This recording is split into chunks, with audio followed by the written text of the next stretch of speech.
ఆంధ్రప్రదేశ్ రాష్ట్ర సాంస్కృతిక రాజధాని అయినటువంటి రాజమండ్రి నుంచి భారతదేశ వాణిజ్య రాజధాని అయినటువంటి ముంబైకి ఫ్లైట్ ఏర్పాటు చేయడం అనేది ఈ విమానయాన చరిత్రలో రాజమండ్రి వరకు ఇదొక శుభ ప్రారంభంగా చెప్పాలి.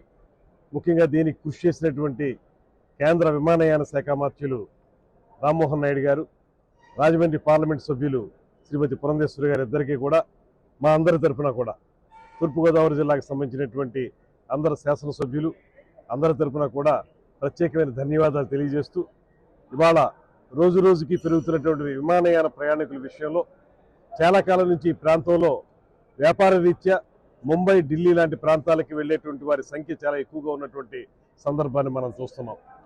ముఖ్యంగా ఈ ప్రాంతం నుంచి వస్త్ర వ్యాపారులు కానీ, అదేవిధంగా ఇతరత్ర వ్యాపారాలు చేసుకునేటువంటి వారు, నర్సరీలకు సంబంధించిన వాళ్ళు కానీ, అదేవిధంగా పండ్ల వ్యాపారస్తులు కానీ చాలా పెద్ద ఎత్తున ఇక్కడి నుంచి కార్గో కూడా వెళ్ళేదానికి అవకాశం ఉంది. అటువంటి సందర్భంలో చాలా కాలంగా ఎదురు చూస్తున్నటువంటి ముంబై లాంటి ప్రాంతానికి, ఢిల్లీ లాంటి ప్రాంతాలకి మనం ఇవాళ ఎయిర్ బస్ని ప్రయాణం చేసుకోవడానికి ఏర్పాటు చేసుకోవటం. ఇప్పటివరకు ఏటీఆర్లు మాత్రమే ఉన్నాయి, చిన్న ఫ్లైట్స్ మాత్రమే ఉన్నాయి. ఇవాళ ఎయిర్ బస్ ద్వారా ఎక్కువ మంది ప్రయాణికులు వెళ్ళేదానికి అవకాశం కల్పించడం, అదేవిధంగా ఇప్పుడే చెప్పిన విధంగా ఇవాళ ఈ విమానాశ్రయాన్ని అంతర్జాతీయ విమానాశ్రయం స్థాయికి పెంచడానికి అన్ని రకాల ప్రయత్నాలు జరుగుతూ ఉన్నాయి. శంషాబాద్ ఎయిర్పోర్ట్లో ఎన్ని రకాల ఫెసిలిటీస్ ఉన్నాయో అన్ని రకాల ఫెసిలిటీస్ ఇక్కడ కూడా ఏర్పాటు చేయగలిగేటువంటి సత్తా మనకు ఉందనేటువంటి మాట ఎయిర్పోర్ట్ అధికారులు కూడా తెలియజేస్తా ఉన్నారు. ఇవన్నీ దృష్టిలో పెట్టుకుంటే మరింతగా ఎక్కువగా మనం విమానాలు వివిధ ప్రాంతాలకు వెళ్ళేదానికి మనం కృషి చేయాల్సిన అవసరం ఉంది. రాష్ట్రంలో ముఖ్యంగా షిరిడీకి వెళ్ళేటువంటి వాళ్ళు, తిరుపతి వెళ్ళేటువంటి వాళ్ళు కూడా చాలా పెద్ద సంఖ్యలో ఉంటారు కనుక వారు కూడా ఉపయోగపడే విధంగా మనం విమానాలను పెంచుకోవాల్సిన అవసరం ఉంది. దాంతోపాటు మేము ప్రయాణికులుగా కూడా మాట్లాడవలసి వస్తే కొంత విమానయాన ధరలను తగ్గించాల్సిన అవసరాన్ని కూడా దృష్టిలో పెట్టుకోవాలి. ఇవాళ సామాన్య మానవుడు కూడా విమానంలో ప్రయాణించడానికి మక్కువ చూపుతున్నారు. దానికి ప్రధానమైన కారణం ఒకటి, సమయం, తొందరగా వెళ్తాం గమ్యానికి అనేటువంటి విషయంతో వారు అందులో ప్రయాణం చేయాలనుకుంటున్నారు. అటువంటి వారికి ఉపయోగపడే విధంగా ధరలను కొంచెం తగ్గించే విధంగా ప్రయత్నాలు జరగాలని దానికి ప్రభుత్వం సహకరిస్తుంది. అదేవిధంగా ప్రైవేట్ విమానయాన సంస్థలైనటువంటి ఈ ఇండిగో లాంటి వారు కూడా దానికి సహకరించాలనేటువంటి మాటని తెలియజేసుకుంటూ, ఏదైనప్పటికీ కూడా ఇవాళ ఇక్కడి నుంచి ముంబైకి ప్రారంభమవుతున్నటువంటి ఈ ఎయిర్ బస్ ఇప్పుడు అక్కడి నుంచి వస్తుంది, ఇప్పుడు ఇక్కడి నుంచి వెళుతుంది. ఇది మనకి ఒక గొప్ప మార్పుకి సంకేతంగా మనం భావించాలి. దీని ద్వారా రాబోయే రోజుల్లో మన వ్యాపారం కానీ, కార్గో కానీ, అదేవిధంగా ప్రయాణికుల సంఖ్య కానీ విపరీతంగా పెరిగి రాష్ట్రంలో మాత్రమే కాకుండా దేశంలో నలుమూలలకి వెళ్లే విధంగా ఈ విమానాశ్రయం అభివృద్ధి చెందాలని మనస్ఫూర్తిగా కోరుకుంటూ, అంతర్జాతీయ స్థాయి విమానాశ్రయంగా కూడా రూపొందాలని మనస్ఫూర్తిగా ఆకాంక్షిస్తూ సెలవు తీసుకుంటున్నాం. అది ల్యాండ్ ఎడ్యుకేషన్ విషయంలో కానీ, లేకపోతే ఎయిర్పోర్ట్ విస్తరణ విషయంలో కానీ ప్రత్యేకమైన శ్రద్ధ చూపించి, ముఖ్యంగా రాజమండ్రి ఎయిర్పోర్ట్ని ఈ స్థాయికి అభివృద్ధి చేయడానికి ప్రధాన కారకులు మన మాన్యశ్రీ ముఖ్యమంత్రి శ్రీ చంద్రబాబు నాయుడు గారు. వారికి కూడా మన అందరి తరఫున కూడా ప్రత్యేకమైనటువంటి ధన్యవాదాలు తెలియజేస్తున్నాను.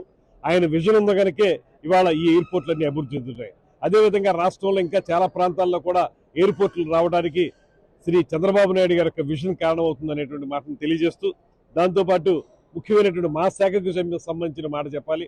ఇవాళ టూరిజంకి చాలా పెద్ద ఎత్తున చంద్రబాబు నాయుడు గారు కానీ, పవన్ కళ్యాణ్ గారు కానీ సహకారం అందిస్తున్నారు. కేంద్ర ప్రభుత్వంలో ఉన్నటువంటి మంత్రులు కూడా సహకారం అందిస్తున్న సందర్భంలో అఖండ గోదావరి పేరుతోటి ఈ ప్రాంతాన్ని అభివృద్ధి చేసేటువంటి సందర్భంలో ఈ ప్రాంతానికి ఎక్కువ స్థాయిలో విమానాలు వచ్చినట్లయితే టూరిజం కూడా అభివృద్ధి చెందుతుంది. ఈ మధ్యనే వియత్నాం వారు ఏర్పాటు చేసినటువంటి ఒక టూరిజం కాన్ఫరెన్స్ లో పాల్గొన్నప్పుడు వారు చెప్పారు, మేము రాష్ట్రంలో అనేక ప్రాంతాలకి మా విమానాలు పంపించడానికి సిద్ధంగా ఉన్నాం అనేటువంటి మాట వారు చెప్పారు. ఈరోజు మన రాజమండ్రి నుంచి ముంబైకి ఇండిగో ఎయిర్లైన్స్ వారు ఎయిర్ బస్ సర్వీస్ స్టార్ట్ చేశారు. సో ఈ ఎయిర్ బస్ మన రాజమండ్రికి ఎంతో ముఖ్యమైన సర్వీస్. ఇది మన ప్రధానమైన నగరాలకి కనెక్టివిటీ కోసం ఎంతో కాలం నుంచి మనం ఎదురు చూస్తూ ఉన్నాం. మన చిరకాల రాజమండ్రి వాసుల చిరకాల వాంఛ మన మెట్రో నగరాలకి, మహానగరాలకి కనెక్టివిటీ కావాలని, అందులో భాగంగానే మన గౌరవ పౌర విమానయాన శాఖ మంత్రి గారి రామ్మోహన్ నాయుడు గారు సహకారంతో ఈరోజు మనం ఎయిర్ బస్ ముంబైకి స్టార్ట్ చేశాము.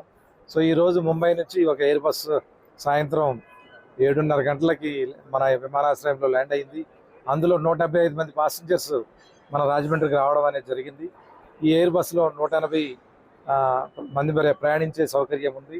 సో ఫస్ట్ రోజే మనకి 175 మంది ప్రయాణికులు బొంబాయి నుంచి రావడం జరిగింది. అదేవిధంగా మన రాజమండ్రి నుంచి దగ్గరగా 127 మంది ప్రయాణికులు ముంబైకి ఈరోజు ప్రయాణం చేస్తున్నారు. ఈ సర్వీస్ ఇక్కడ నుంచి ప్రతిరోజు నడుస్తూనే ఉంటుంది. ముంబైలో సాయంత్రం 4:45కి మొదలయ్యి మనకి 6:45కి వస్తుంది ఇక్కడికి. అదేవిధంగా హాఫ్ అన్ అవర్ తర్వాత మరలా 7:15 మొదలయ్యి 9 గంటలకి ముంబైలో ల్యాండ్ అవుతుంది. సో ఈ విమానం వల్ల చాలామందికి బిజినెస్ కమ్యూనిటీ కానీ ఎవరైనా ఇంటర్నేషనల్ కనెక్టివిటీ కూడా చాలా అనుకూలంగా ఉంటుంది. సో ఏదైనా కొత్త విమానం మా ఎయిర్పోర్ట్లోకి వచ్చినప్పుడు వాటర్ కెనాన్ సల్యూట్ అంటాం, వాటర్ స్ప్రే చేసి దానికి మేము వెల్కమ్ చెప్తాం. ఆ కార్యక్రమం కూడా చాలా గౌరవప్రదంగా చేసుకున్నాం, సక్సెస్ఫుల్గా జరిగింది. సో ఈ రాజమండ్రి ప్రజలందరికీ మా అందరి తరఫున మేము కృతజ్ఞతలు తెలుపుకుంటున్నాం. ఆదరిస్తున్నారు. అదేవిధంగా లోకల్ నాయకులు అందరూ మాకు సహకరిస్తున్నారు. సో ఈ సహకారం ఎప్పుడు ఇలాగే కొనసాగాలి. మన ఎయిర్పోర్ట్ని ఇంకా ప్రధాన నగరాలతో కనెక్ట్ చేయడానికి మేము సాయశక్తుల ప్రయత్నం చేస్తున్నాం. ముంబై ఇప్పుడు ఢిల్లీ కూడా స్టార్ట్ అవుతుంది. అలాగే బాగా ఇంప్రూవ్. నేను ఆల్మోస్ట్ 20 ఏళ్ళ నుంచి ప్రయాణం చేస్తున్నాను ఎన్జీసీలో. రాజమండ్రి ఎప్పుడు ఎక్స్పెక్ట్ చేయలేదు ఢిల్లీ బాంబే కనెక్ట్ అవుతుంది అని. మేమంతా ఎప్పుడు వచ్చినా Calcutta, Hyderabad Rajahmundry, Delhi Hyderabad Rajahmundry. To be frank I'm very happy, చాలా హ్యాపీ. బాగుంటుంది అనుకుంటున్నాను. నేను ముందు భయపడ్డాను, ఎందుకంటే రాజమండ్రి తక్కువ జనాలు ఎక్కుతారేమో అని అనుకున్నాను. బట్ కంప్లీట్గా ఉంది. సో ఫ్లైట్ 100% సక్సెస్ఫుల్ అవుతుంది. ముంబై నుంచి పూణేలో ఉంటాం. యాక్చువల్లీ డైరెక్ట్ ఫ్లైట్ ముంబై నుంచి పోతుందని ముందు విశాఖపట్నం నుంచి వచ్చేవాళ్ళం. And I enjoyed because earlier I was coming through Hyderabad, Chennai, Bangalore, but it was very nice and it should be continue forever. Thank you. ఇది చాలా మంచి తరుణం. ఇది ఇంతకుముందు బాంబే వెళ్ళాలంటే వైజాగ్ వెళ్ళి అక్కడి నుంచి వెళ్ళడం, విజయవాడ నుంచి వెళ్ళడం, హైదరాబాద్ నుంచి వెళ్ళేవాళ్ళం. ఇప్పుడు డైరెక్ట్ ఫ్లైట్ వల్ల ఇక్కడ వ్యాపారస్తులకి చాలా టైం సేవింగ్, మనీ సేవింగ్ కూడా. అండ్ మెయిన్ టైం సేవింగ్ వ్యాపారస్తులకి. ఇది ఎప్పుడో జరగాలి, కానీ ఇప్పుడు ప్రభుత్వంలో రామ్మోహన్ రెడ్డి గారు మినిస్టర్గా వచ్చిన వెంటనే ఇది జరగడం శుభసూచకం ఇది. So we are very happy to travel. అలాగే రేపు 12th ఢిల్లీ కూడా లాంచ్ చేస్తానని తెలిసింది. అది కూడా మంచి విషయం అని భావిస్తున్నాం. సో టైం సేవింగ్ మెయిన్ వ్యాపారస్తులకి. సో దీనివల్ల ఇక్కడ బిజినెస్ పరంగా కానీ అన్ని రకాల కూడా అభివృద్ధి చెందడానికి చాలా దోహదపడుతుందని మా అభిప్రాయం. అర్జున్ నా పేరు. నాది readymade garments business.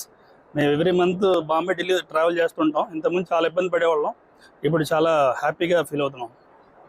Thank you. బాగా టైం కలిసి వస్తుంది కదా బాంబే నుంచి ఇక్కడికి. ఇదివరకు అయితే హైదరాబాద్ వెళ్ళేవాళ్ళం, అక్కడ 2 గంటలు ఆగేది మళ్ళీ. ఇప్పుడైతే మనకి బాగా 1.5 అవర్స్లో వచ్చేస్తుంది. చాలా హ్యాపీగా. మరిన్ని వీడియోస్ కోసం ఛానల్ ని సబ్స్క్రైబ్ చేయండి. లేటెస్ట్ అప్డేట్స్ కోసం వాట్సాప్ ఛానల్ ని ఫాలో అవ్వండి. ఆ లింక్ డిస్క్రిప్షన్ లో ఉంది.